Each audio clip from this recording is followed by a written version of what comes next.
starting on the doctor's opinion, which is Roman numeral number XXV. So if you open your big books to that page, it's entitled The Doctor's Opinion. And this is where our journey is going to start. First of all, notice what it says, opinion. Okay, this is one person's opinion, but later it became the foundation upon which the whole medical view of AA became based. So, and it's the doctor, not a whole bunch of doctors. It's not we doctors. So you need to know that who we're talking about is Dr. Silkworth. And I can give you the whole history because I know it, I've studied it, but we're not going to go into a lot of depth here. He was the man who was the head psychiatrist for addictions, detox, and such. And he encountered Bill Wilson, the author of Alcoholics Anonymous, in 1934. So when Bill had his spiritual awakening and he decided to write this book, he then started trying to raise money to publish it. And in order to do so, he went around with a letter of endorsement from Dr. Silkworth of Towns Hospital in New York City. And this is the first letter. So this chapter actually encompasses 2 letters written by Dr. Silkworth. The first was that went with Bill to try, and there were only 2 chapters of the big book written at that time, to try go and raise money for the big book. The second one that we're going to read is after the book has been published and Dr. Silkworth and the movement of Alcoholics Anonymous has started. So here we go. The doctor's opinion. We, now notice the word we, this is a we program right from the beginning. This is not an I program. We read certain things in here in first person, but it is a we program. It is a sisterhood and a fellowship. So I've circled the word we, of Alcoholics Anonymous. That is the name of the club that you're joining when you sign up with AA. And so the preceding chapters are important to read to understand its full history. For our purposes tonight, we're not going there. We of Alcoholics Anonymous believe, not think. This is belief.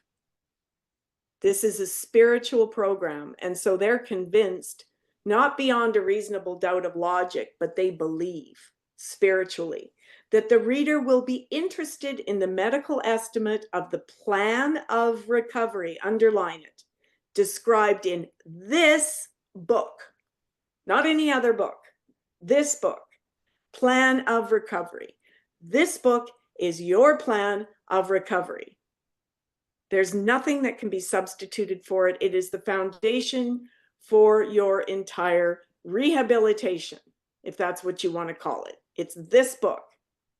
And if you've been told differently in recovery centers, well, how well did that work for you?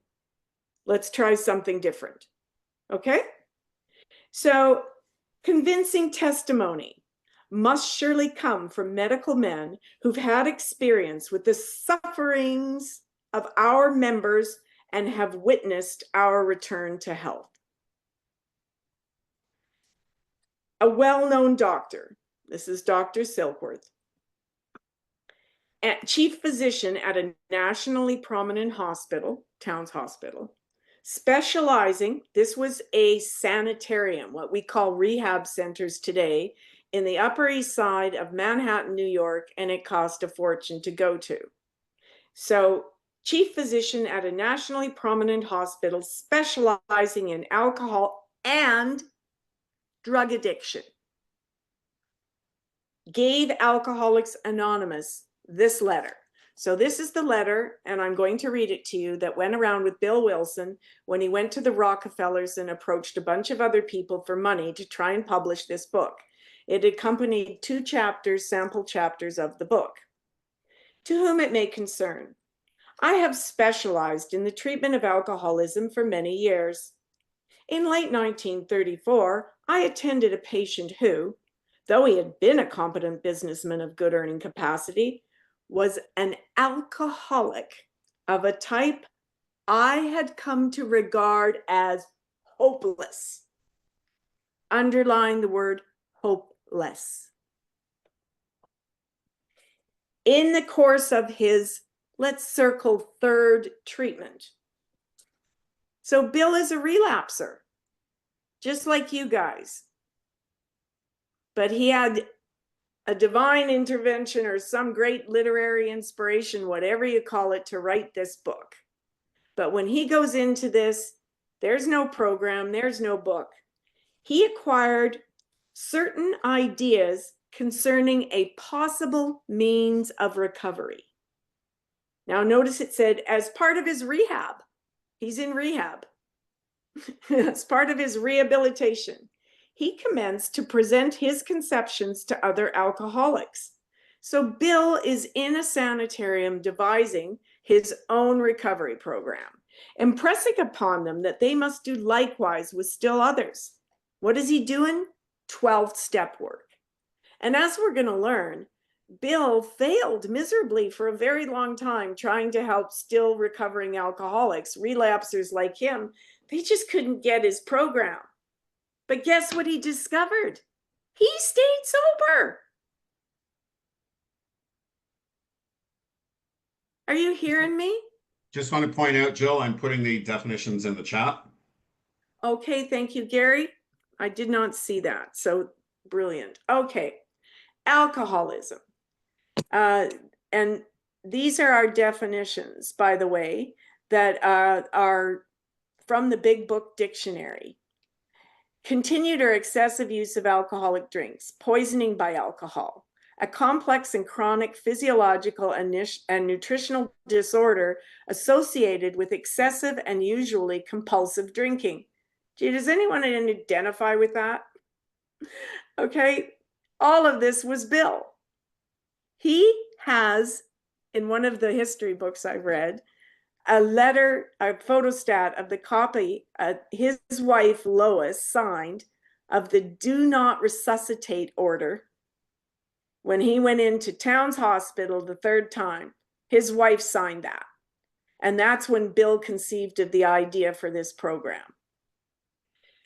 So divine intervention right from the beginning, okay?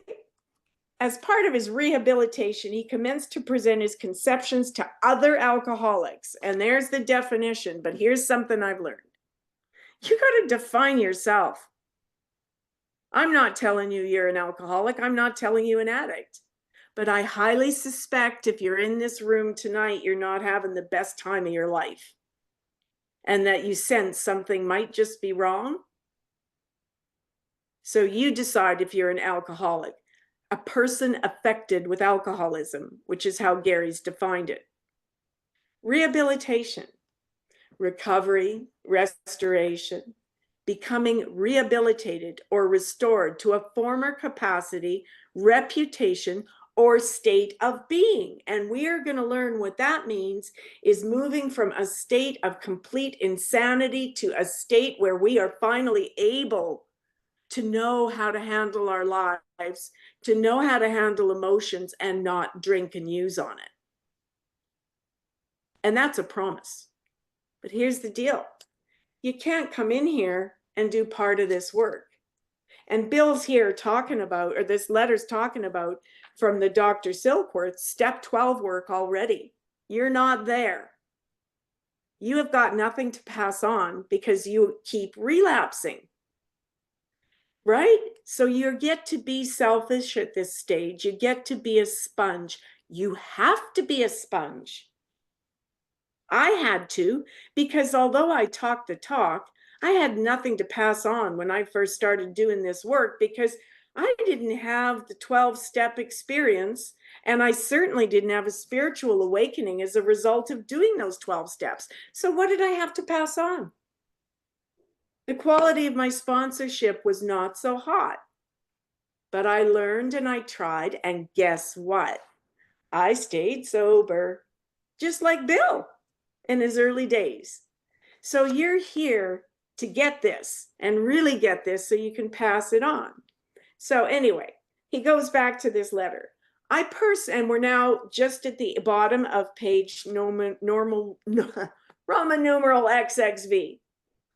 I personally know scores of cases who were of the type with whom other methods had failed completely. These facts appear to be of extreme medical importance because of the extraordinary possibilities of rapid growth inherent in this group. They may mark a new epoch in the annals of alcoholism. These men may well have a remedy for thousands of situations. You may rely absolutely on anything they say about themselves. So this is Dr. Silkworth putting his name, his reputation, and everything on the line with a guy that he'd written off, that suddenly had found God and started preaching it the way he understood it. And they discover, my God, he stayed sober. So when Bill meets Dr. Bob, which we'll get to later, Bob becomes, well, there's some confusion on who exactly alcoholic number 2 is in this story. And I'm not getting into that debate. But the bottom line is, can you see ultimately, no matter where you are in your sobriety, if you don't finish the steps, what have you got to pass on? And if you do, you have to pass it on to stay sober, emotionally sober. You can be a dry drunk. You can be 25 years going to meetings and talking the talk, but not helping another single person. And all you're attending is a social club. The still suffering alcoholic reminds us where we are and where you are today. And I don't want you to ever forget this feeling. So now back to the book. We're on the top of page XXVI. The physician, Dr. Silkworth, who at our request gave us this letter, has been kind enough to enlarge upon his views in another statement. So this is Dr. Letter number 2 coming up. In this statement, he confirms what we who have suffered alcoholic torture. Does what you're going through feel like alcoholic fun time? What you're going through is mental anguish and physical craving and physical torture, and you never have to go there again. But he says that the body of the alcoholic is quite as abnormal as his mind. And this is where I normally talk about enzyme PRD2M2, or however I've got it referenced in your materials. That's going to be on the website next week to fully explain what's now we know is wrong with you. You do have a physical abnormality, but that's okay. So he suspects here that there's going to be something one day science is going to find, and then science, in fact, does find it. It did not satisfy us to be told that we could not control our drinking just because we were maladjusted to life. In other words, you're a bad person. That we were in full flight from reality, you were delusional, or were outright mentally defective.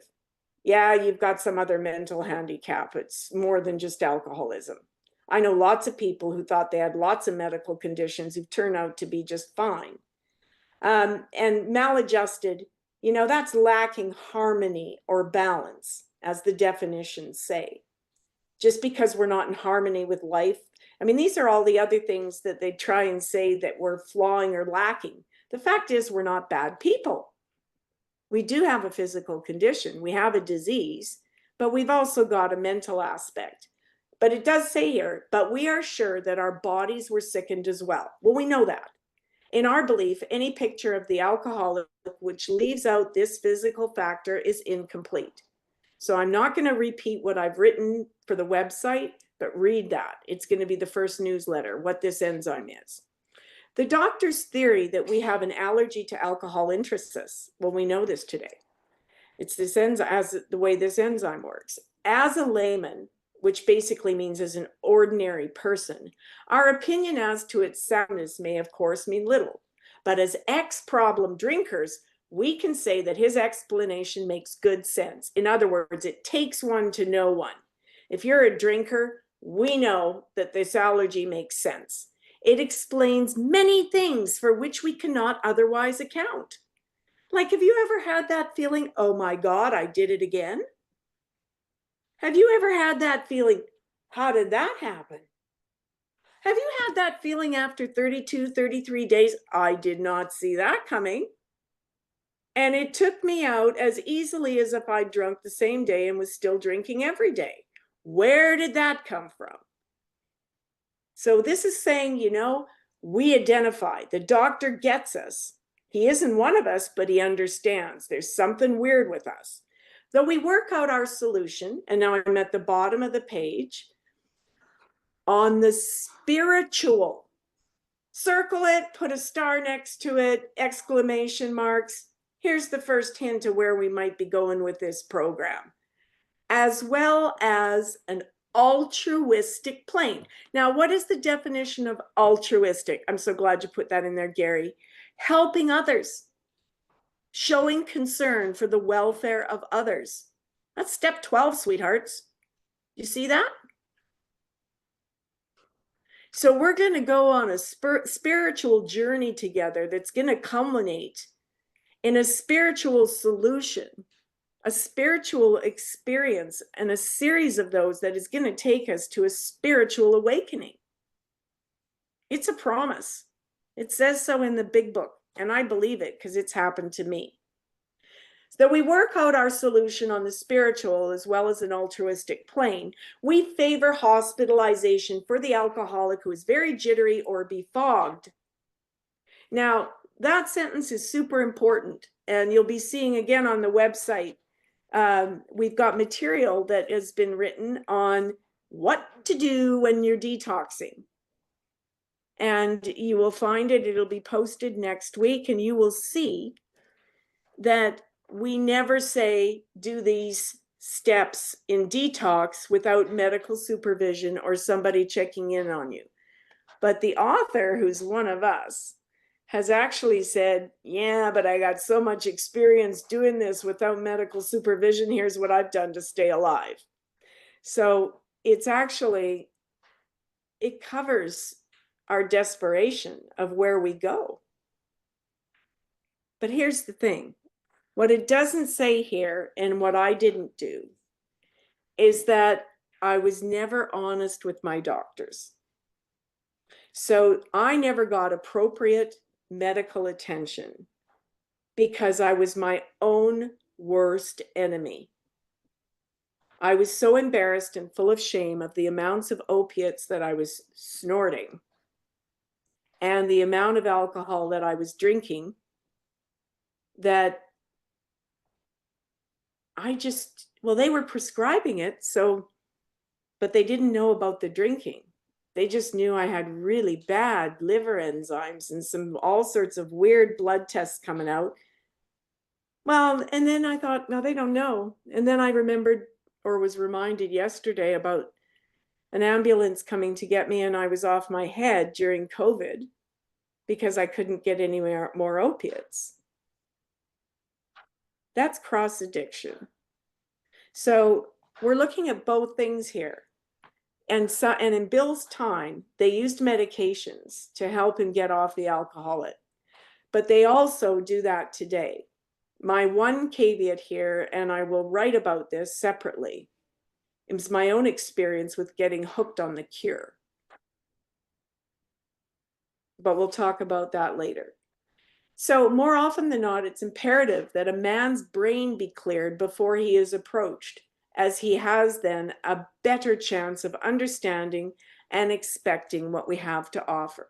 Now, we've all had recent experiences with people that are actively drinking. And if they are drinking and befogged, we can't reach them. And that is what that's what they're putting here. So the doctor now, and I'll get on with this. He writes, the subject presented in this book seems to me to be of paramount importance to those afflicted with alcoholic addiction. I say this after many years' experience as medical director of one of the oldest hospitals in the country treating alcohol and drug addiction. So again, this is Towns Hospital, and he's treating both. So he's actually treating alcoholism with drugs. There was, therefore, a sense of real satisfaction when I was asked to contribute a few more words on a subject which is covered in such masterly detail in these pages. Okay, see that endorsement? This is the letter that Dr. Silkworth is now writing after AA's been around for a while. And it's included in this book. We doctors have realized for a long time that some form of moral psychology was of urgent importance to alcoholics. But its application presented difficulties beyond our conception.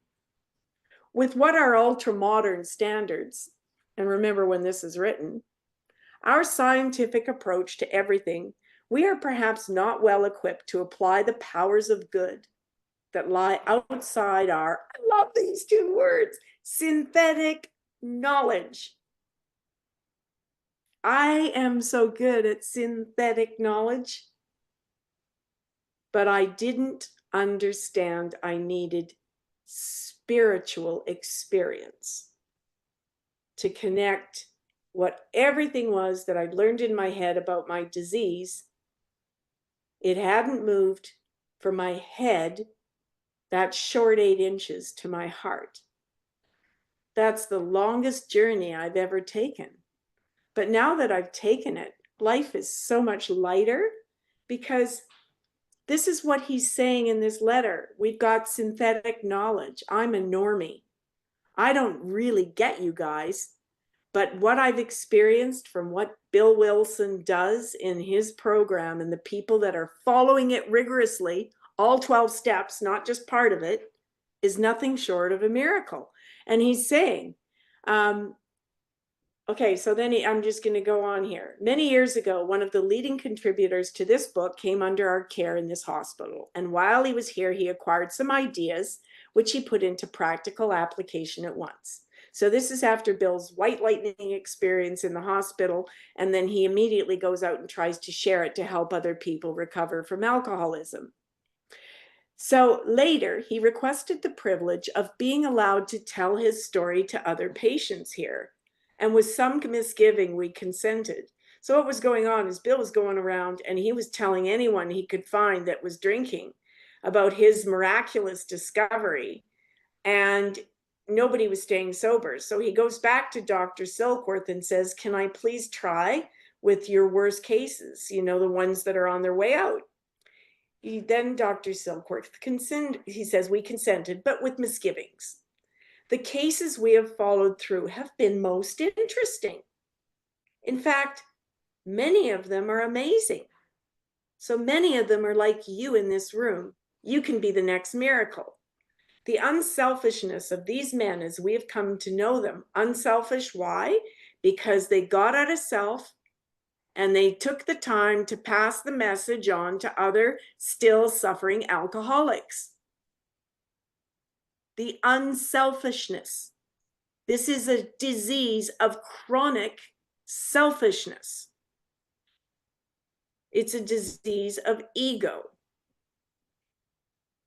The entire absence of profit motive and their community spirit is indeed inspiring to one who has labored long and wearily in this alcoholic field.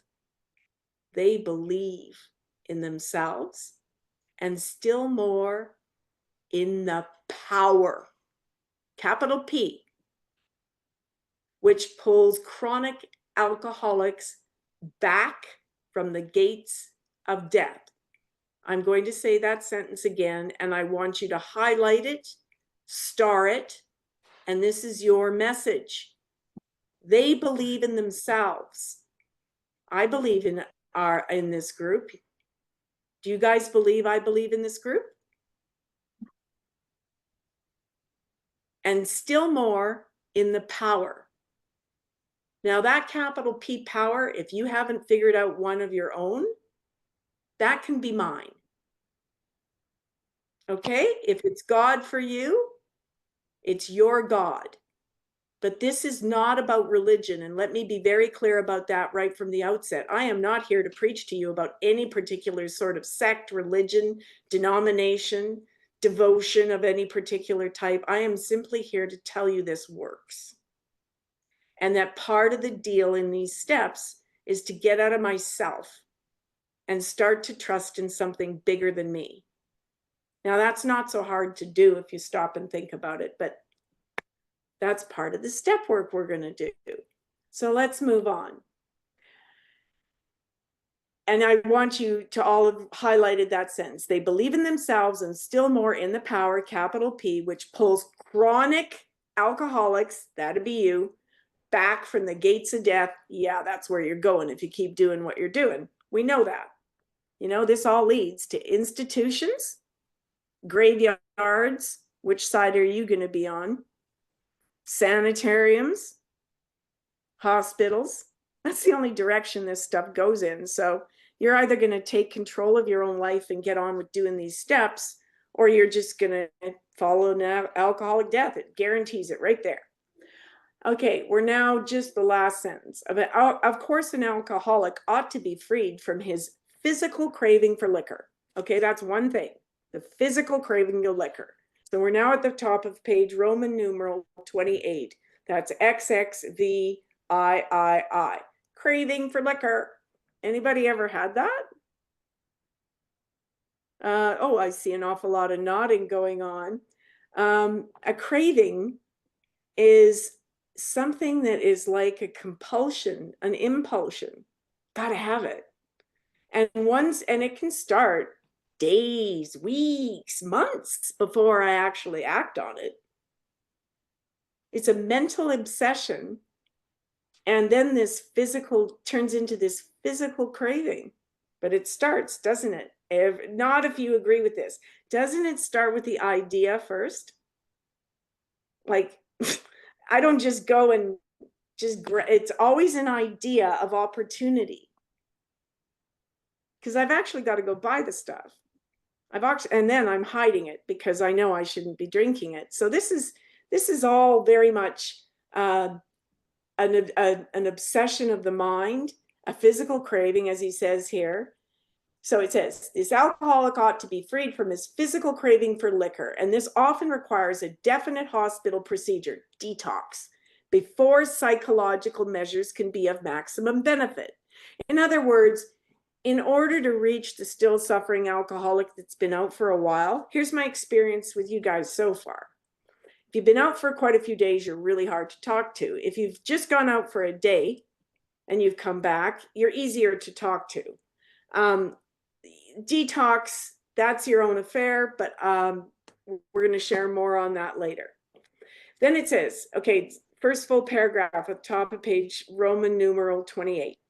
We believe, and so suggested a few years ago, that the action of alcohol on these chronic alcoholics, chronic, right? That means you're going back over and over and over again, is a manifestation, and thank you for the definition, Gary, indication, appearance, okay, this is how it's turning up for you, of an allergy, that the phenomenon of craving is limited to this class and never occurs in the average temperate drinker.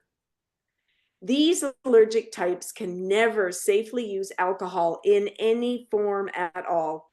That's me. And once having formed the habit and found they cannot break it, once having lost their self-confidence, their reliance upon things human, they're isolating, right? Their problems pile up on them and become astonishingly difficult to solve. And it is astonishingly difficult to solve without the support of a group and understanding these pages in the program. And frothy, emotional appeal seldom suffices. Famous line in the big book. You know, I can go about and appeal to you and plead to you, but that isn't gonna get you into these rooms and get you to stay. This is gonna ultimately be your decision. The message which can interest and hold these alcoholic people, we're a group, must have depth and weight. We're smart people. Give me something that really I can study and it's going to solve all this horror I feel inside of me. In nearly all cases, Their ideals must be grounded in a power greater than themselves.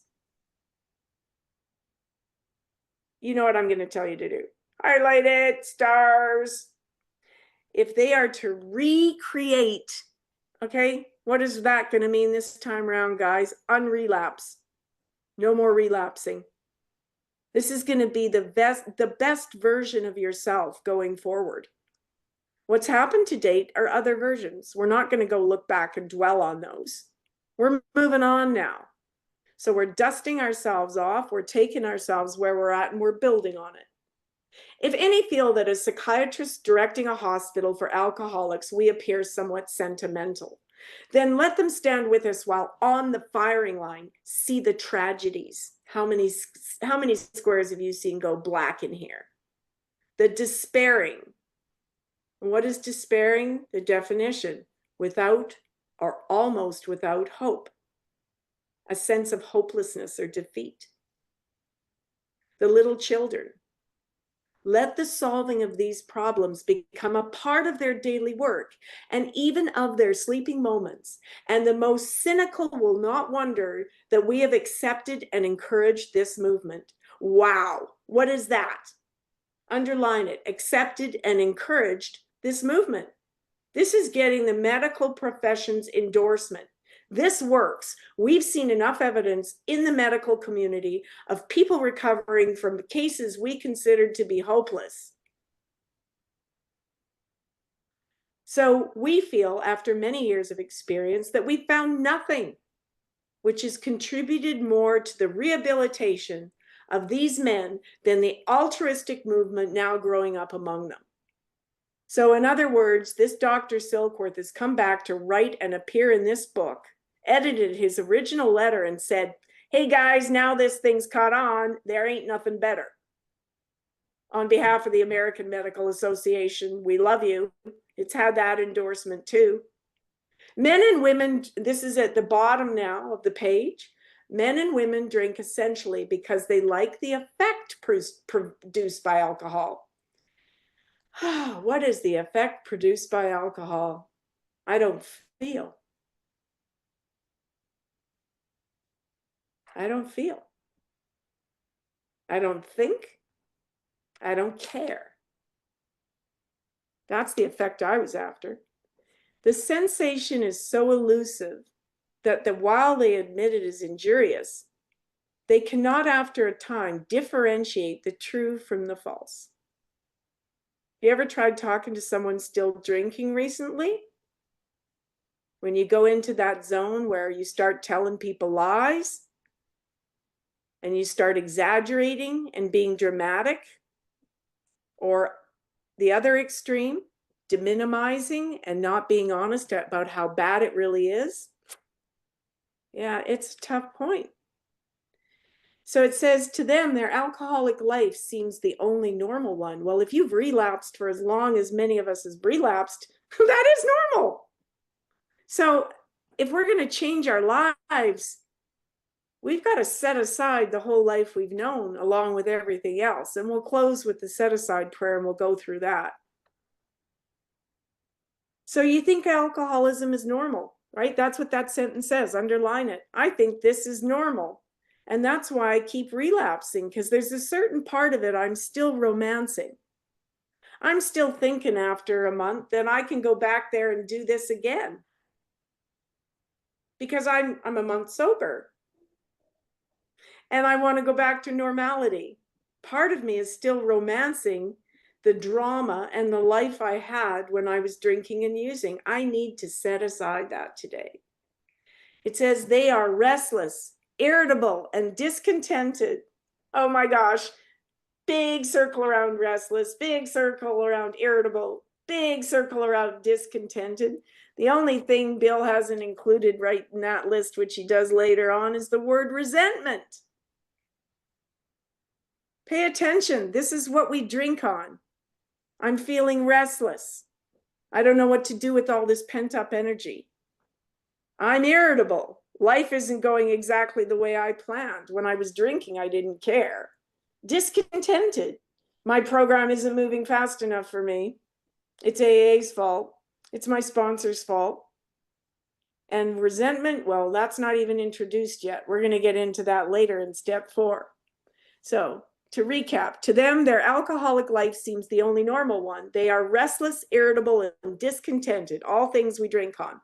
Unless, here's the condition, underline it, they can experience the sense of ease and comfort which comes at once by taking a few drinks which they see others taking with impunity. What's impunity? Freedom from problems. So we look over and we see other people drinking and they're not suffering from any punishment, exemption, pain, any of the things that impunity means. Well, why? Because they're drinking like normal people. So we don't drink like normal people. At least I don't. I don't think there's anyone in here that actually believes they drink like a normal person, or you wouldn't be in here. After they, you, me, so we can read this out loud later on, after I have succumbed to the desire again, as many of my people do, and the phenomenon of craving develops, I pass through the well-known stage of a spree. So I'm going to, hopefully, if you guys ever are going to relapse, it's not going to be a spree. You're not going to be out for days and weeks. Hopefully you're never going to relapse, but if you trip and fall, get up again and get right back into your program and double down. You're not going to lose the time you've already built. So you know what's going to happen if you do, though. It says right here, emerging remorseful with a firm resolution not to drink again. Oh yeah, that's me, never again. Or it was more like, I won't never do that again. And then in the end, I never said it anymore because I didn't believe I could stop anyway. This is repeated over and over. And unless this person, me, can experience, okay, here's my favorite words, entire psychic change, there is very little hope of my recovery. Wow. I've got to go through an entire psychic change. Well, what does that look like? Well, me today. It didn't just happen overnight. I had to do 12 steps to get it. And it says here under the definition of psychic, my mentality has to change. And that pertains to the human mind. And then notice it says soul or spirit. So here's that higher power creeping in there again. That's part of this psychic change you're going to go through. Can you guys see that? This definition needs to be written in your book.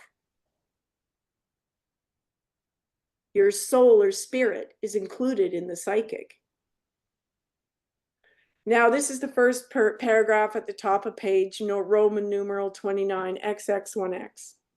On the other hand, and strange as this may seem to those who do not understand, once a psychic change has occurred, this very same person who seemed doomed, that was me, who had so many problems that despaired of ever solving them, suddenly finds myself able to control my desire for alcohol.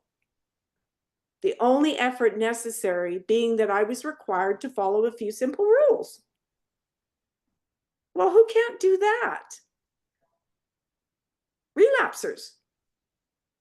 Because we're in our own way. But what it's saying here, and there's a psychic change. This very person who seemed doomed, the one we were going to write off, you'd have written me off if you'd seen me when I came in here. I just followed some simple rules. I did what my sponsor told me to. Wasn't thrilled about it, but she said to me, and I ask this of each of you, when you're asked to do something in AA, you say yes. If your sponsor suggests you do something, they're not really suggestions.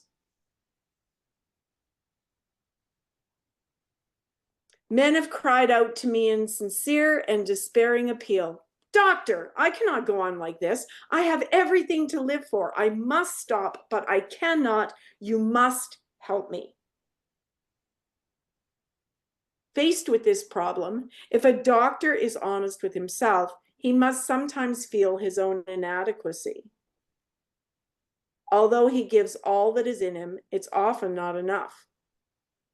One feels that something more than a human power is needed to produce the essential psychic change. Underline that. Something more than human power is needed, essential, to produce the essential psychic change. Though the aggregate of recoveries resulting from psychiatric effort is considerable, we physicians must admit we have made little impression upon the problem as a whole. So in other words, some people that go in and just, well, not just, some people who have addiction counseling get it. That works for them. You know, rehab works for some people. But it also says at the end of this, many types do not respond to this ordinary psychological approach. And psychology, as the definition says, it's not just about the mind or the emotion. Here we're moving into uncharted territory, because what it's saying is, what this program's for is, if nothing worked for you that was just counseling, maybe you needed to add that spiritual element. And I'm here to tell you this is a spiritual program. I didn't go in seeking that aspect, but it was one of the amazing byproducts of coming in here. I found my higher power. Wow. And it's been really cool. And we're now reading at the bottom of this page, 29. I do not hold with those who believe that alcoholism is entirely a problem of mental control. I've had many men who, in other words, they can just say, I'm not going to do it anymore. I've had many men who had, for example, worked a period of months on some problem or business deal, which was to be settled on a certain date, favorably to them. They took a drink a day or so prior to the date, and then the phenomenon, underline it, phenomenon of craving at once became paramount. Paramount is to exceed everything else, paramount to all other interests, so that the important appointment was not met. What did they do? They self-sabotaged. These men were not drinking to escape. They were drinking to overcome a craving beyond their mental control. There are many situations which arise out of the phenomenon of craving, which might cause men to make the supreme sacrifice rather than continue to fight. Yeah, I've seen a lot of those, and it breaks my heart. I've seen a lot of squares in this room go black. And that's what it means there when it says the supreme sacrifice. They've killed themselves. You stick around these rooms long enough, and you'll see it. And some of it is unintentional. Some of it is from just thinking they've got one more party in them. And next thing you know, they've got alcohol poisoning there's no returning from. Seen that a few times too. Okay. The classification of alcoholics. Okay, that is something I want you to write in the left-hand side of your margin. And we're going to get through this because I've opened, well, actually, you know what? I'm going to stop right there, because the classifications of alcoholics is something that is important to explain with a common denominator, and I want to have an opportunity to hear from you guys. So let's stop the recording.